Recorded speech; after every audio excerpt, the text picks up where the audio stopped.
Assalamualaikum warahmatullahi wabarakatuh. Selamat pagi Fatma dan selamat pagi teman-teman sekalian. Perkenalkan, nama saya Syalona Julia Ahmad dari kelas 2H Akuntansi Manajemen Politeknik Negeri Malang. Di sini saya mau menjelaskan beberapa tahapan dari pengauditan mulai dari awal hingga penyelesaian, di mana tahapan ini ada 4 tahapan. Langsung saja kita masuk pada pembahasan tahap pertama. Langsung saja kita masuk pada fase yang pertama, yaitu gimana merancang atau merencanakan pendekatan audit. Tahap ini adalah fondasi di mana auditor membuat strategi agar pemeriksaan itu berjalan efisien dan efektif. Jadi itu kayak merancang suatu rancangan atau perencanaan yang akan dilakukan oleh auditor untuk sebagai kayak proses atau rencana sebelumnya berjalannya proyek auditor tersebut. Lalu untuk yang pertama itu ada menerima klien dan melakukan perencanaan audit awal. Nah, itu yang dimaksud adalah memutuskan. Jadi itu auditor nanti itu memutuskan apakah perusahaan yang sekarang akan diaudit itu diterima atau tidaknya. Nah, itu auditor itu menentukan terlebih dahulu dari awal. Auditor itu menerima klien tersebut atau tidak. Lalu untuk yang kedua ada memahami bisnis dan industri. Jadi di mana nanti auditor itu akan memahami terlebih dahulu bisnis atau industri yang dimiliki oleh klien. Lalu yang ketiga ada melakukan prosedur analitik pendahuluan. Jadi di mana itu melihat tren atau angka atau seperti garis besarnya, di mana untuk ditemukannya hal-hal ketidakwajaran itu apakah banyak atau sedikit. Jadi auditor itu akan melihat tren angka perusahaan tersebut terlebih dahulu. Lalu ada melakukan prosedur analitik. Lalu juga ada menetapkan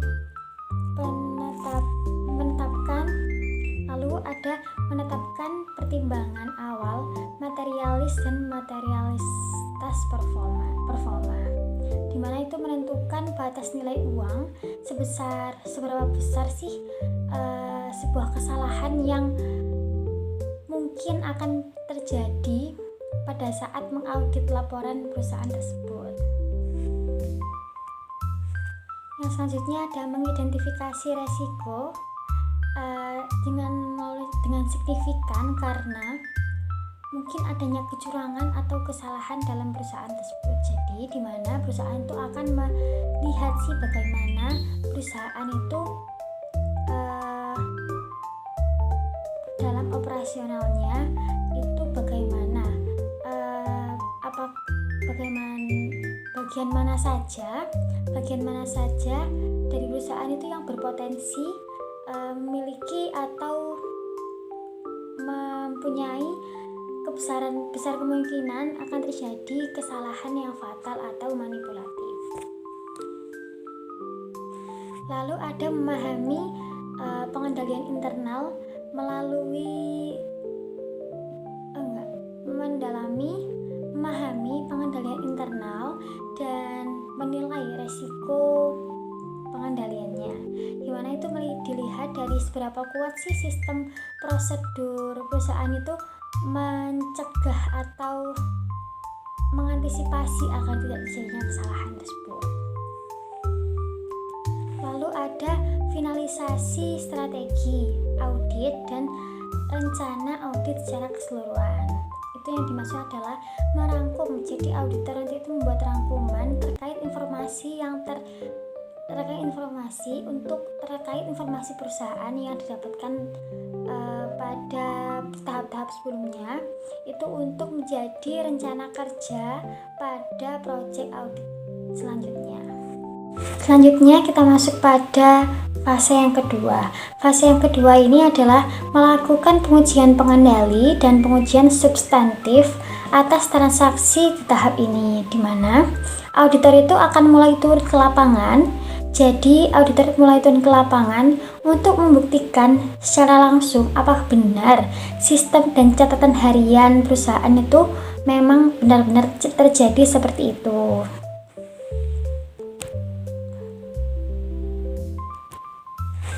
Lalu yang pertama itu ada melakukan pengujian, lalu yang pertama itu ada melakukan pengujian pengendalian. Nah, di mana nanti auditor itu mengetes apakah prosedur yang dilaporkan oleh perusahaan itu apakah benar-benar terjadi dalam kegiatan operasional setiap harinya.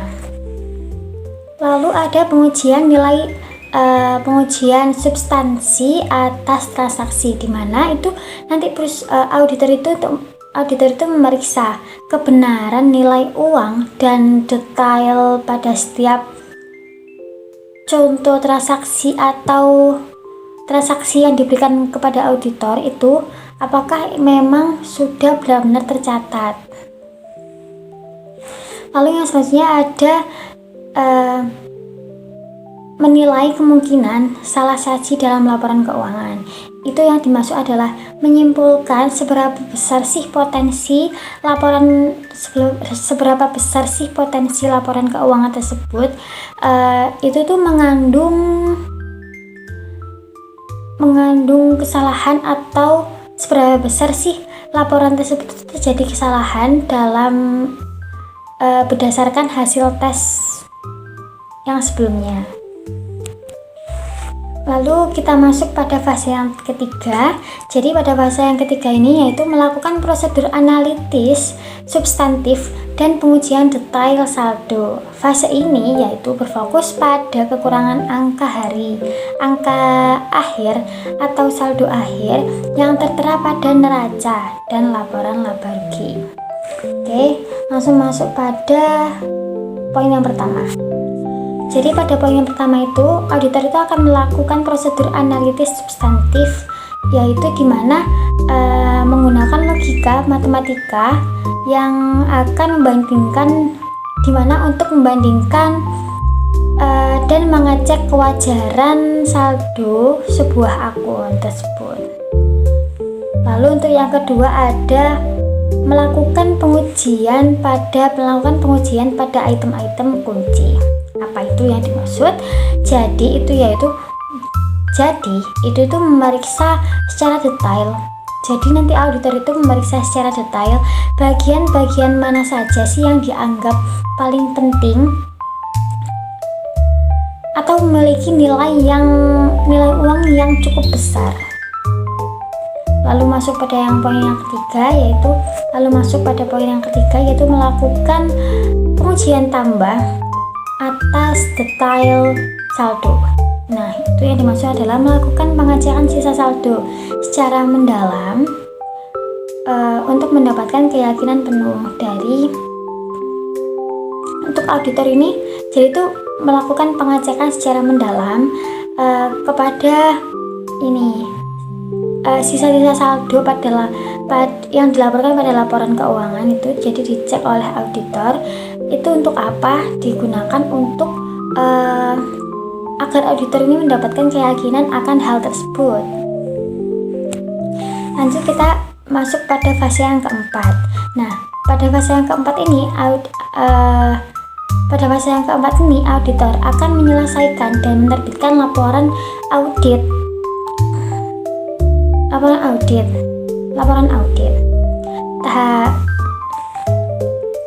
Lalu untuk yang pertama yaitu ada melakukan pengujian tambahan untuk menyajikan dan mengungkapkan laporan audit tersebut. Nah, itu yang dimaksud adalah memastikan laporan keuangan yang sudah disusun sesuai dengan aturan itu jelas dan mudah dibaca oleh masyarakat, agar informasi yang akan disampaikan itu jelas. Lalu yang selanjutnya ada mengakumulasikan bukti akhir. Apa itu yang dimaksud? Jadi itu mengumpulkan semua sisa bukti yang diperlukan untuk membuat kesimpulan. Jadi nanti itu dari dokumen atau informasi dan bukti-bukti yang pernah diberikan oleh perusahaan itu akan menjadi bahan untuk memperkuat auditor ini membuat kesimpulan pada laporan auditnya. Lalu yang selanjutnya ada mengevaluasi hasil. Nah, ini yang dimaksud adalah meninjau seluruh temuan atau meninjau seluruh temuan itu untuk memutuskan opini yang akan diberikan kepada perusahaan. Jadi akan ditinjau ini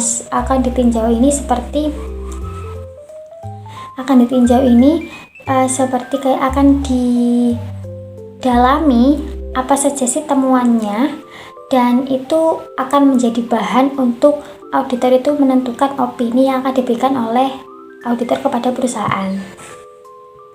Lalu yang selanjutnya ada menerbitkan laporan audit ini, yaitu auditor itu membuat dokumen resmi hasil auditnya yang nantinya akan digunakan untuk melaporkan laporan audit itu kepada pihak luar.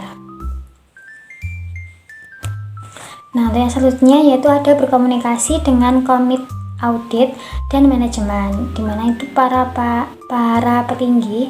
Jadi di mana tingkatan yang atasnya auditor itu dia berkomunikasi atau berkoordinasi dengan komite audit dan manajemennya itu untuk menyampaikan hasil pemeriksaan dan memberikan masukan kepada pimpinan perusahaan agar mereka bisa melakukan perbaikan. Jadi nanti auditor itu berkoordinasi dan menyampaikan hasil auditnya kepada komite audit dan manajemennya itu untuk menyampaikan atau memberi masukan kepada perusahaan agar perusahaan itu bisa memperbaiki. Baik, mungkin sekian dari saya, kurang lebihnya mohon maaf. Terima kasih atas perhatiannya. Wassalamualaikum warahmatullahi wabarakatuh.